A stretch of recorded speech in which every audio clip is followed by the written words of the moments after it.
हरे कृष्णा दोस्तों, स्वागत है आप सभी को मेरा चैनल में। तो आइए आज के इस वीडियो में जाने साल 2025 में 8 या 9 अगस्त कब है सावन पूर्णिमा। जानिए तिथि, पूजा विधि, व्रत कथा और धार्मिक महत्व क्या है।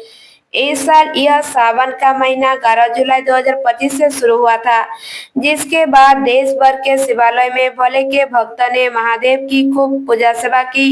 अब इस महीने का अंतिम दिन 9 अगस्त को पड़ने वाला है। हिंदू पंचांग के अनुसार सावन मास की अंतिम तिथि को सावन पूर्णिमा के नाम से जाना जाता है। इस दिन का चंद्रमा पूर्ण उदित और बलवान होता है। इस दिन धार्मिक, आध्यात्मिक तथा सांस्कृतिक दृष्टि से कई महत्वपूर्ण पर्व माने जाते हैं। इस दिन रक्षाबंधन, ऋषि तर्पण, उपकर्म और सत्यनारायण व्रत का विशेष महत्व होता है। यह दिन सावन मास की परिपूर्णता का प्रतीक है। सावन पूर्णिमा की तिथि क्या है। पूर्णिमा तिथि 8 अगस्त को दोपहर 1:40 पर शुरू होगी और 9 अगस्त को दोपहर 1:24 पर समाप्त होगी। ऐसे में सूर्योदय 9 अगस्त को उदय मिल रहा है, इसलिए 9 अगस्त को रक्षाबंधन मनाया जाएगा और इसी दिन पूर्णिमा भी होगी। सावन पूर्णिमा का धार्मिक महत्व क्या है। यह भाई बहन के प्रेम और रक्षा के संकल्प का पर्व है। बहनें अपने भाइयों को राखी बांधकर उनकी लंबी उम्र की कामना करती है और भाई आजीवन उनकी रक्षा का वचन देते हैं। ब्राह्मण एवं द्विज वर्ग इस दिन वेदाध्ययन आरंभ करते हैं और ऋषियों के प्रति कृतज्ञता व्यक्त करते हुए दर्पण करते हैं। यज्ञोपवीत धारण करके आत्मा शुद्धि की प्रति शुरुआत करते हैं। सत्यनारायण व्रत कथा भी इस दिन होती है। यह व्रत धन, सुख और शांति की प्राप्ति हेतु किया जाता है। माना जाता है कि इस दिन भगवान विष्णु स्वयं भक्तों को आशीर्वाद देने आते हैं। इसके अलावा विद्यार्थी इस दिन अपने गुरु का पूजन करते हैं और शिक्षा हेतु ब्रह्मचर्य पालन का संकल्प लेते हैं। सावन पूर्णिमा की पूजन विधि क्या है। ब्रह्म मुहूर्त में उठकर पवित्र नदी, तालाब या घर पर स्नान करना चाहिए। इस दिन लोग तीर्थों में स्नान और दान भी करते हैं। सत्यनारायण व्रत कथा व पूजन करने से पहले शुद्ध वस्त्र धारण करें।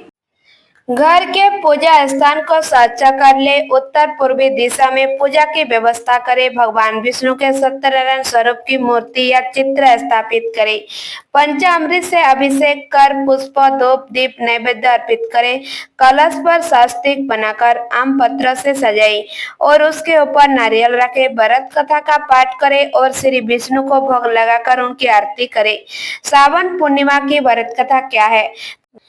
प्राचीन काल की बात है। एक समृद्धि नगर में तुंगध्वज नामक एक प्रतापी राजा राज करता था। वह युद्ध कला में निपुण और धर्मप्रिय तो था, किंतु उसमें घर अहंकार भी था। उसे शिकार का अत्यधिक शौक था।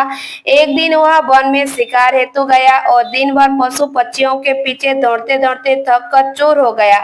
थकान से व्याकुल राजा एक विशाल बरगद के वृक्ष के नीचे विश्राम हेतु बैठ गया। स्वयं बस वही पास में कुछ श्रद्धालु लोग भगवान सत्यनारायण की कथा पूजन में नील थे।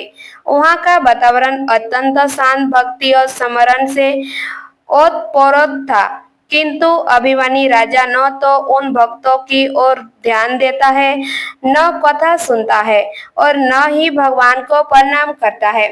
उनसे प्रसाद को भी तुच्छ समझकर स्वीकार नहीं किया और वापस अपने नगर लौट आया। जो ही वह नगर पहुंचा, उसे ज्ञात हुआ कि एक पड़ोसी राजा ने उसके राज्य पर आक्रमण कर दिया।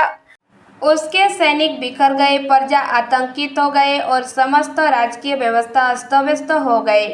यह सब देखकर राजा का अभिमान चूर चूर हो गया। उसे तुरंत यह अनुभूति हुई कि उनसे सत्यनारायण भगवान का निरादर किया और उसी का यह दुष्परिणाम है।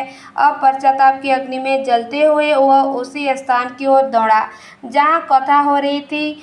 वह विनम्रता पूर्वक भगवान के चरणों में गिर पड़ा, अपनी भूल स्वीकार की और भक्तों से क्षमा मांगते हुए कथा सुनी तथा श्रद्धा पूर्वक प्रसाद ग्रहण किया। भगवान सत्यनारायण तो करुणामय है।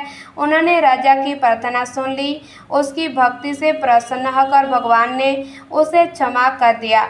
देखते ही देखते राज्य की स्थिति सुधारने लगी। शत्रु पराजित हुआ। प्रजा में सुख शांति लौटी और समृद्धि पुनः लौट आई।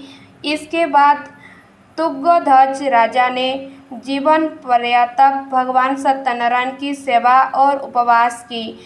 उसकी कृपा से वह दीर्घकाल तक राज्य करता रहा और लोक में कीर्ति हो प्राप्त हुआ। यह कथा यह सिखाती है कि भगवान का तिरस्कार कभी नहीं करना चाहिए।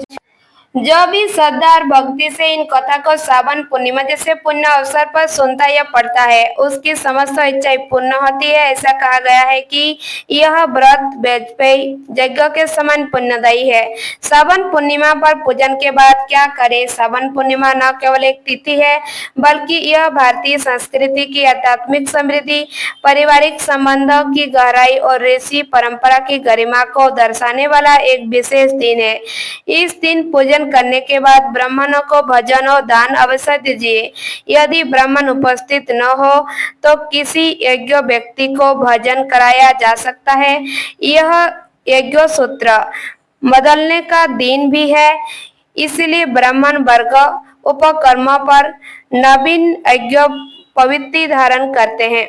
पूजन के बाद गाय, तुलसी, पीपल, वृक्ष और शिवलिंग की परिक्रमा करना पुण्यकारी माना गया है। इस दिन चावल, तिल, वस्त्र, छाता, फल, दक्षिणा आदि का दान करना अति पुण्यकारी माना गया है।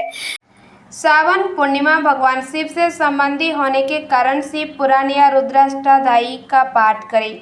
धन्यवाद दोस्तों। अगर मेरा चैनल आपको पसंद आए तो प्लीज़ लाइक सब्सक्राइब जरूर कीजिएगा और ऐसे चैनल लेके आएंगे आप सभी लोग प्लीज़ मेरे चैनल में बने रहिए। जय श्री कृष्णा।